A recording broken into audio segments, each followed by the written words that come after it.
Hello, everyone. This is Andrew Barrett. Hello. Running for Ward 2 of Rolla City Council, and Yep. he is here to answer some questions. Okay, ask away. Okay.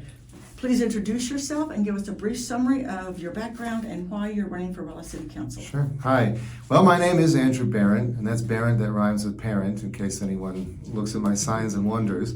I came to Rolla in 2018. My wife and I moved from Pittsburgh so that I could take a job at Missouri S&T. I teach history at S&T, that's why I'm here in a narrow sense, but in a bigger sense, I'm in Rolla because Rolla seemed to offer opportunities that our place in Pittsburgh didn't. We couldn't see a path forward in a large city to having a family, to owning a home, and being in Rolla has made those dreams come true. So in that respect, though I'm a transplant, I mean, Rolla is my home, and I think that's how it's going to stay for a long time. Excellent. All right. If you're elected to the City Council in April, what do you consider is your responsibility to the constituents of your ward and to the city at large? Yeah, it's a weighty responsibility. I think that there are three main things that I would want to say are the foremost in my mind. The first of those is listening. I mean, I'm running to be the voice of Ward 2 on the City Council, a citizen's voice, but you can't be an effective voice without being an effective listener. And while I can't guarantee that I'll always arrive at the same conclusions as all of my constituents, I would owe it to all of them to hear them out about their opinions on some issue that's before us, or to hear about their requests for help, or to hear their feelings on the city in general. I think I would be a fool of a city councilor not to draw on the experiences and the wisdom and the deep Rolla lore that my constituents would have before making a decision on their behalf. The second thing that I would say is a key responsibility is accountability. And I know that's a word that's much used these days, although frankly not always honored.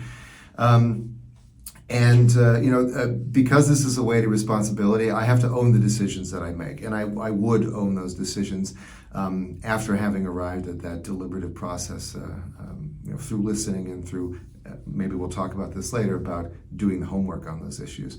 And finally, one of the things that I've thought about a lot about what a council should be, how a good city council person should be, and the kind of vision that they should have, is a word that I keep returning to, and that is stewardship.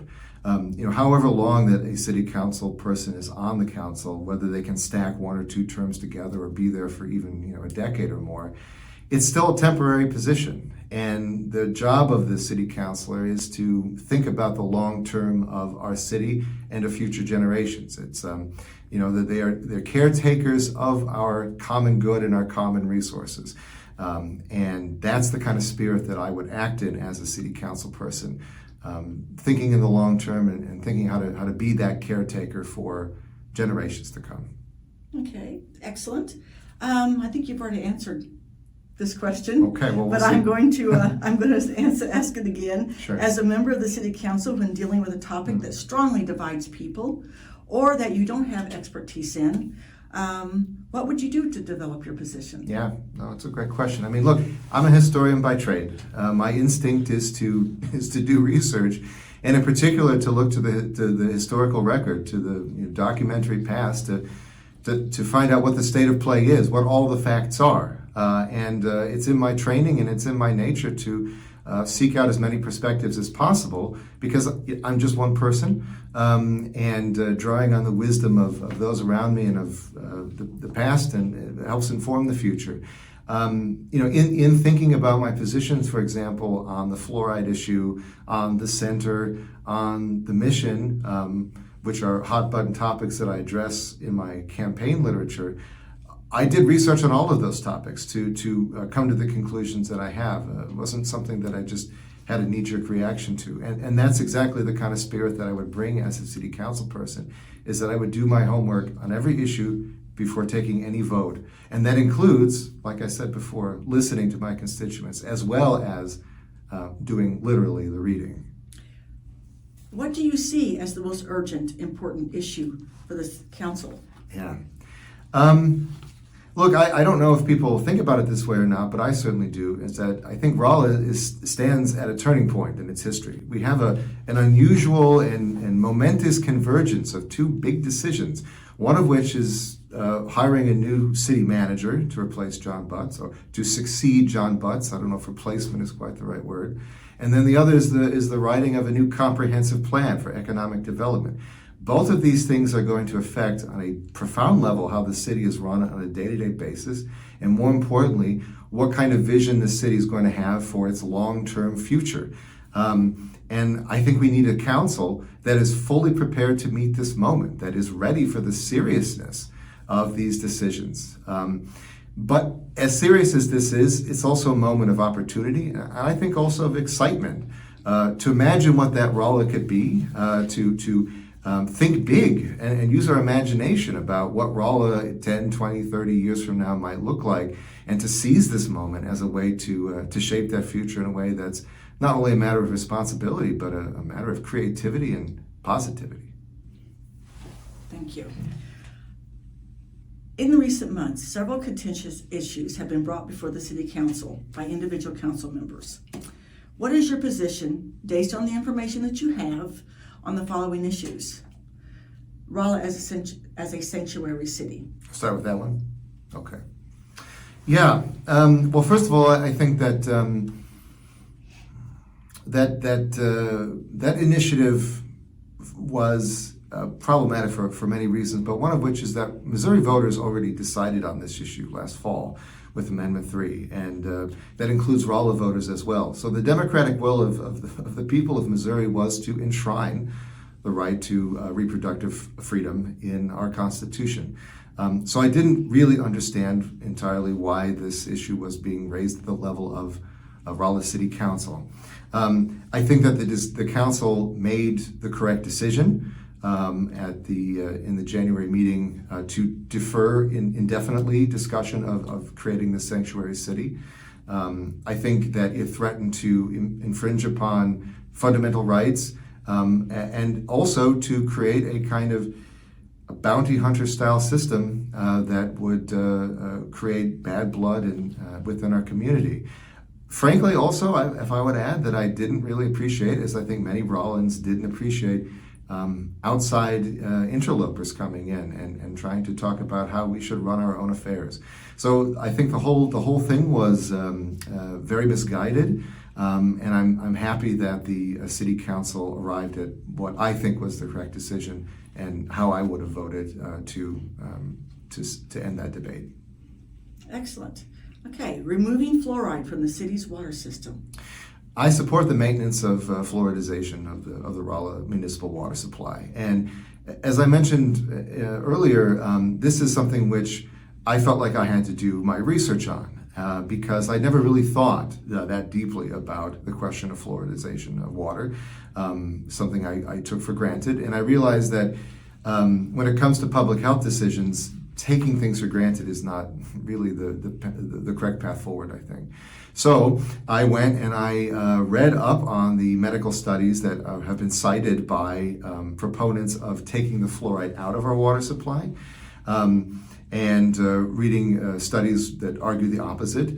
And the position that I arrived at is that based on the scientific knowledge that we have, the benefits of maintaining a properly regulated amount of fluoride in the city water supply at a level of 0.7 milligrams per liter or less, which is the recommendation of the United States Health Service and the EPA and various medical professional organizations, the benefits of doing that far outweigh the much less well-known negative consequences theoretically of having fluoride in the water. And as long as we maintain that level, I think that we should keep the fluoride in the water. Okay. Operation of the Rolla mission and the presence of homeless people in our community. Yeah.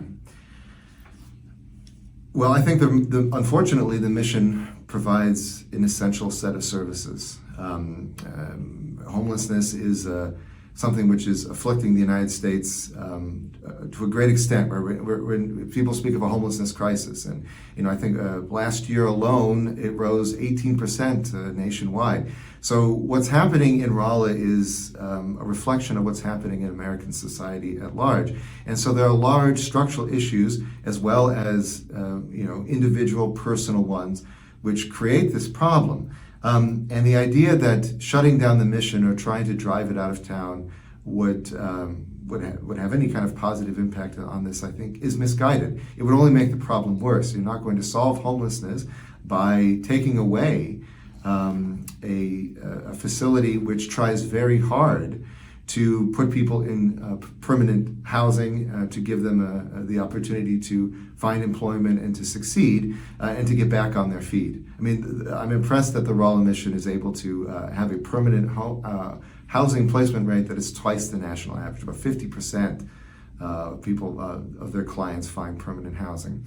And while I recognize that there are concerns as far as downtown safety and as well as the safety of the unhoused that we should keep in mind, our own police chief has said that the Rolla Mission is taking great pains to work with them and to work with other local authorities and local organizations to help keep downtown safe. And so I think that the mission is something which needs to be supported, but I also think that we need some kind of mechanism in place to make everyone feel like their voices are heard on this issue. So I would support the formation of a county-wide homelessness task force that would coordinate the efforts not only of the mission, but other social services, of local law enforcement, county law enforcement, and regional health authorities to figure out what the kind of best distribution of resources and efforts would be.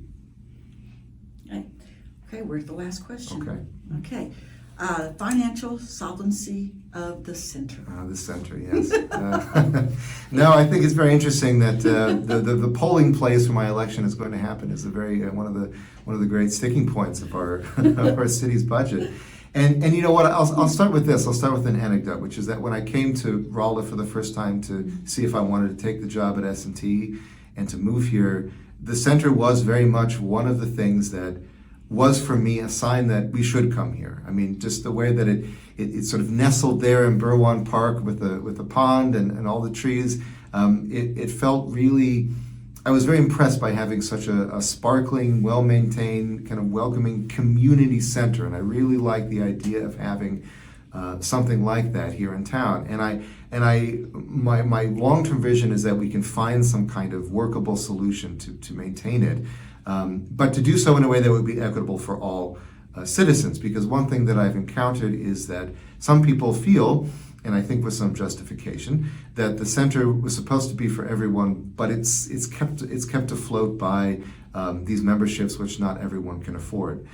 I think in the long term we're going to have to make some hard decisions about this if the current plan, which I think needs some time to succeed, it doesn't work out. And that may, we may discuss the redistribution of revenue from the general fund. We may have to talk about ways of expanding the general fund. Hopefully, I think Mayor Liu's suggestion that we have to grow our way out of this crisis is the way forward that I would pick first of all. So that takes us back to the comprehensive plan and imagining economic growth.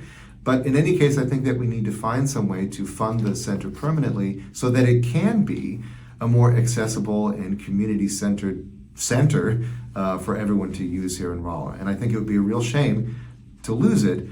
Not only a shame, but it would not solve problems, because having a shutdown center would create problems of its own, monetarily and otherwise. Is there anything else that you'd like to tell the voters? Well, I just want to ask voters for their confidence in April and to give me a chance to serve you. I'm very serious about this role, and I think that I would like to bring to City Council a real commitment to thinking in the long term, to thinking strategically, and to putting City Council back to focusing on what I think really matters. And instead of chasing the distractions, some of which we've talked about, I think City Council needs to focus on its fundamental mission, which is shepherding the resources of our city and making sure that the basic services and facilities that all of us rely on, the roads, the parks, that those things are maintained in perpetuity for generations to come. And that's the spirit that I would bring to my term on City Council, and that's the spirit that I talked to you today and ask for your vote. Thank you so much. Thank you very much for your questions. And good luck. Thank you.